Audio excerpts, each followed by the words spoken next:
नमस्कार दोस्तों, आप सभी का स्वागत है हमारे बीएड सेकेंड सेमेस्टर की अंकुरम क्लासेस में। आज हम फिजिकल साइंस पेडोलॉजी से रिलेटेड हमारा जो 7वां लेक्चर है वो लेके आए हैं।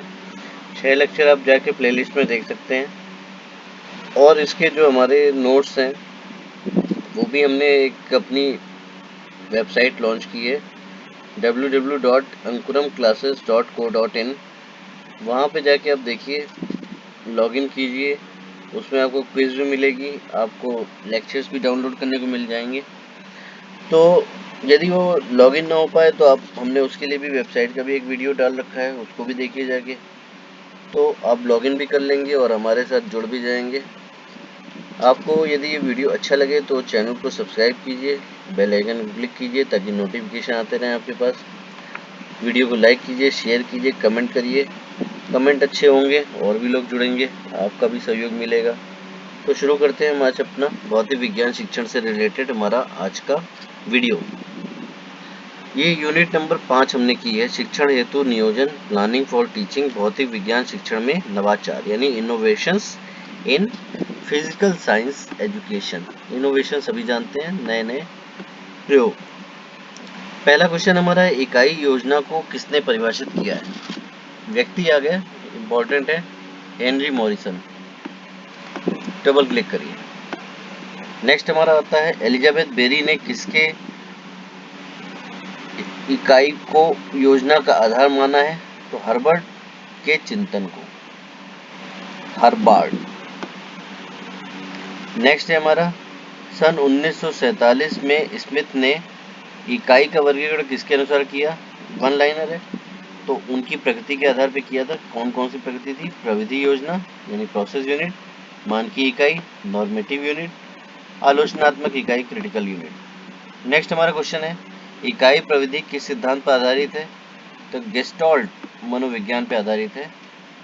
मैं एक बात कहना चाहता हूँ, जो आप जैसे YouTube देखते हैं तो YouTube तो एक महासागर है, उसमें से आपने क्या चयन किया है ये आपकी सफलता पे बहुत डिपेंड करता है। कुछ लोग जो होते हैं बीच बीच में बहुत सारे जो अनर्गल प्रलाप करते हैं, विषय से संबंधित नहीं होते हैं, फिर भी करते हैं, आपका भी समय बर्बाद करते हैं। आपको रोचकता तो बनी रहती है, वीडियो आप सब्सक्राइब भी कर लेते हैं चैनल को, लेकिन आपका समय जो होता है ना वो चला जाता है, और जो समय है बहुत कीमती है। तो पहचानिए कौन से चैनल हैं, टू द पॉइंट पढ़ाते हैं, आपका कम समय लेते हैं, कई बार देखने से आपको लाभ भी मिलता है। तो ये आपको जब आप बीएड कर लेंगे तब समझ में आ जाएगा, लेकिन जिनको बीच में समझ में आ जाएगा उनके बीएड में परसेंटेज भी अच्छे हो जाएंगे और बहुत अच्छा रिस्पॉन्स भी रहेगा उनका। तो यदि आप बीएड करिए, प्रश्न पत्र दे के आइए, हमारे यदि क्वेश्चन आंसर फंसे तो इस पर कमेंट और लाइक ज़रूर करिएगा। जैसा हमने फर्स्ट ईयर में पढ़ाया था उसमें 80% क्वेश्चन हमारे फंस गए थे। जिन लोगों ने पढ़ा था और देखा था वो जानते होंगे। तो चलते हैं, हमारा 5th क्वेश्चन है, इकाई योजना का स्वरूप होता है कैसा? तो इकाई योजना का जो स्वरूप होता है वो व्यापक होता है। नेक्स्ट हमारा है, इकाई शब्द को लाने का श्रेय किसको जाता है? तो हर्बर्ट को जाता है। नेक्स्ट हमारा है, इकाई योजना का अधिगम किस सिद्धांत पर आधारित होना चाहिए? तो तत्परता के नियम पे होना चाहिए, प्रभाव के नियम पे होना चाहिए, उद्दीपक अनुक्रिया के नियम पर भी होता है। नेक्स्ट हमारा 8वां है, इकाई के कितने घटक होते हैं? तो पहला है विषय होता है, दूसरा है कक्षा होती है, तीसरा इकाई का शीर्षक होता है, फिर इकाई के उद्देश्य होते हैं, फिर अनुदेशात्मक सामग्री होती है, प्रारंभिक क्रियाएं होती हैं, अधिगम क्रियाएं होती हैं, मूल्यांकन तकनीक होती है, ये होती हैं। नेक्स्ट हमारा आता है, इकाई योजना की विशेषताएं क्या हैं? तो इकाई योजना का स्वरूप बोधगम्य और व्यापक है, यानी समझ में आने वाला और बहुत चीज़ें कवर करता है। फिर हमारा आता है, इकाई योजना मूल्यांकन के लिए आधार बनाती है, प्रस्तुत करती है। फिर इकाई योजना धन, शक्ति और समय की दृष्टि से मितव्ययी है, मितव्ययी सभी जानते हैं। डी है हमारा, एक प्रभावी इकाई योजना के उद्देश्य स्पष्ट एवं छात्रों के समग्र विकास से संबंधित होते हैं। समझ में आ रहा होगा आपको, विकास ही सबसे इम्पोर्टेंट है छात्रों को, क्योंकि उसी से उनका विकास होता है। नेक्स्ट हमारा है, इकाई योजना के क्रियान्वयन के कितने पक्ष हैं? तो ये 3 पक्ष होते हैं, प्रारंभिक, विकासात्मक और अंतिम अवस्था। नेक्स्ट हमारा आता है 11वां क्वेश्चन है, प्रारंभिक अवस्था के अंतर्गत क्या आता है। तो इस अवस्था के में शिक्षक को यह जानना आवश्यक है कि छात्रों का पूर्व ज्ञान क्या है, जिसमें पूर्व ज्ञान एवं नवीन ज्ञान का सामंजस्य स्थापित किया जा सके और छात्रों को अधिगम हेतु आवश्यक हेतु अभिप्रेरण किया जा सके। पूर्व ज्ञान यानी छात्र कितना जानता है, मतलब वो अगर सब कुछ जानता है, पढ़ाने का मतलब क्या है, कुछ नहीं जानता है तो भी पढ़ाने का मतलब क्या है। तो जितना जानता है उससे ऊपर पढ़ाइए, उसकी भी रुचि रहेगी, आपकी भी पढ़ाना सार्थक होगा। नेक्स्ट हमारा है विकासात्मक अवस्था के अंतर्गत क्या आता है। तो इस अवस्था के में विषय वस्तु और अधिगम क्रियाओं का एकीकरण होता है, जो प्रभावी ढंग से छात्रों में बोध, कौशल, अभिवृत्ति के विकास में सहायक होते हैं। तो इस टाइप से हमारा 12 क्वेश्चन हो गए। 13वां क्वेश्चन है अंतिम अवस्था के अंतर्गत क्या आता है। तो इस अवस्था में इकाई का सारांश और मूल्यांकन सम्मिलित है। इकाई के सारांश के समय छात्रों की भागीदारी आवश्यक है। तो इस तरीके का हमारा है। फिर इकाई योजना के लाभ क्या हैं। शिक्षक अपेक्षित उद्देश्य एवं अधिगम क्रियाओं में अर्थपूर्ण संबंध देख सकता है। शिक्षक भविष्य की आवश्यकताओं का पूर्वानुमान कर सकता है। शिक्षक आवश्यक शिक्षण सामग्री विकसित कर सकता है और शिक्षक छात्रों के पूर्व अधिगम क्रियाओं में सहसंबंध स्थापित कर सकता है। नेक्स्ट हमारा आता है 15 क्वेश्चन है पाठ योजना क्या है। तो पाठ योजना एक रूपरेखा है, ब्लूप्रिंट है, मार्गदर्शक नक्शा है और एक योजना है। तो ये चारों ही हैं। तो ये ऑप्शन नहीं है, ये बिल्कुल सही चारों ही ऑप्शन है। ये मैं वन लाइनर पढ़ा रहा हूँ, तो इसमें कोई मल्टीपल चॉइस नहीं है। इसमें जो हम बता रहे हैं उत्तर वो सारे ही सारे हैं। नेक्स्ट क्वेश्चन आता है हमारा, पाठ योजना में शिक्षक अपनी विषय सामग्री और छात्रों के बारे में जो कुछ भी जानता है उन बातों का प्रयोग सुव्यवस्थित ढंग से करता है। किसका कथन है। तो सिम्पसन करके एक हैं, उनका कथन है। नेक्स्ट है हर्बर्ट ने पाठ योजना का निर्माण कितने चरणों में किया है। 5 चरणों में किया है। नेक्स्ट है पाठ योजना के जनक कौन है। हर्बर्ट स्पेंसर, नाम सुना ही होगा आपने। नेक्स्ट है हमारा लेसन प्लान को हिंदी में क्या कहते हैं। तो लेसन प्लान पाठ योजना कहते हैं। पाठ योजना क्या होती है। तो कक्षा में जाने से पूर्व अध्यापक के द्वारा पढ़ाए जाने वाले पाठ के प्रकरण में बनाई गई शिक्षण सामग्री जो बच्चों के पूर्व ज्ञान पर आधारित हो, पाठ योजना यानी लेसन प्लान का हिस्सा होती है। नेक्स्ट हमारा आता है पाठ योजना कैसे तैयार की जाती है। तो कुछ चरण पाठ योजना के लिए तैयार किए जाते हैं, यानी कि हमारे शिक्षण उद्देश्य को ध्यान रखा जाता है, प्रस्तावना प्रश्न ध्यान किया जाता है, शिक्षण बिंदु चुने जाते हैं, विकासात्मक प्रश्नों को पाठ का विकास किया जाता है, पाठ के अंतर्गत जो प्रश्न पूछे जाते हैं और अंत में गृह कार्य किया जाता है। पाठ योजना किसकी देन है। तो मॉरिसन ने 1926 में पाठ योजना के निर्माण हेतु इस उपागम को प्रस्तुत किया था। नेक्स्ट आता है हमारा कि प्रभावी पाठ योजना के लिए पहली और महत्वपूर्ण आवश्यकता क्या है। तो आप लोग इसका आंसर देंगे तो हमारा जो विषय वस्तु का पूर्ण ज्ञान ये होना चाहिए। नेक्स्ट हमारा आता है किसने पाठ योजना में स्कूल विषयों के शैक्षिक लक्ष्यों को अपनाया है। तो प्रोफेसर HR श्रीवास्तव और JP सूरी जी ने अपनाया है। व्यक्ति आ गए तो मतलब क्वेश्चन इम्पोर्टेंट हो गया, क्योंकि जो इसमें तुक्का नहीं लगता, जो सही जानता है वही करा सकता है। वे पाठ योजनाएं जिन्हें शिक्षक कक्षा में शिक्षण से पूर्व लिखित रूप में तैयार करती हैं वह क्या कहलाती हैं। तो लिखित पाठ योजना कहलाती हैं।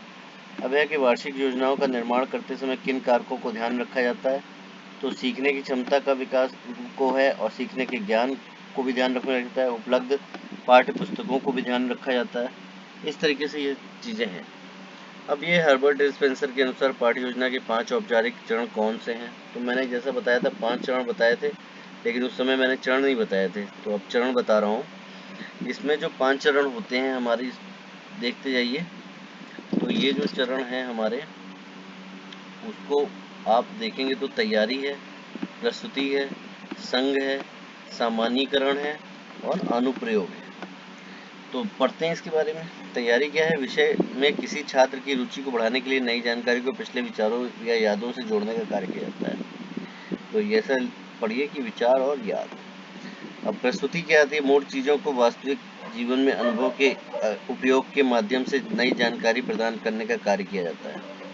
नेक्स्ट है संघ क्या होता है? नए विचार को प्रत्यारोपित करने के लिए नए विचार का पूर्ण अवशोषण, पिछले विचारों की तुलना और उनके समानता अंतर के विश्लेषण को में पूरा किया जाता है। और सामान्यीकरण क्या है? किशोर शिक्षा में एक महत्वपूर्ण प्रक्रिया जिसका उद्देश्य धारणा और मूड से परे मस्तिष्क विस्तृत करना है। बहुत इंपॉर्टेंट है सामान्यीकरण। अनुप्रयोग क्या है? अर्जित ज्ञान को इस तरह से लागू करना कि प्रत्येक सीखा हुआ विचार कार्यात्मक और हिस्सा बन जाए और जीवन की स्पष्ट महत्वपूर्ण व्याख्या के लिए उपकरण बन जाए। इस क्षण को केवल तभी प्राप्त किया जा सकता है जब शिक्षार्थी तुरंत नई धारणा को व्यवहार में लाता है, उसे अपना बनाता है। इस तरीके से हमारे जो इस वन लाइनर खत्म होते हैं, मल्टीपल चॉइस क्वेश्चन आ जाते हैं। तो मल्टीपल चॉइस क्वेश्चन जो हमने लाए हैं, हम सभी कुछ करने की कोशिश करते हैं कि आपका ज़्यादा से ज़्यादा जो है पूरा हो। वीडियो देखें तो आपका भी मनोबल बढ़ जाए उस संबंधित क्लास में। देखते हैं निम्नलिखित में से कौन सा इकाई योजना का लाभ नहीं है। तो ऑप्शन पढ़ता हूँ। यह शिक्षकों को समय और संसाधनों को व्यवस्थित करने में मदद करती है। यह विषय वस्तु के विभिन्न पहलुओं पर संतुलित जोर देने में सहायता करती है। तीसरा है यह विषय वस्तु की एक व्यवस्थित, अनुक्रमित और शीर्षबद्ध व्यवस्था तैयार करने में मदद करती है। और चौथा है यह छात्रों को उनके शिक्षण अधिगम व अनुभवों को प्रबंधित करने में मदद करती है। तो जैसा कि आपने देखा कि हमारा जो चौथा ऑप्शन है लिखा भी हुआ है, वो सही ऑप्शन है। नेक्स्ट है शिक्षक द्वारा पाठ पढ़ाने के लिए तैयार की गई योजना क्या कहलाती है। तो पहला ऑप्शन है इकाई योजना, दूसरा पाठ योजना, तीसरा पाठ्यक्रम योजना और चौथा महा योजना। तो दूसरे तीसरे में आपको हो सकता है कि कंफ्यूजन हो।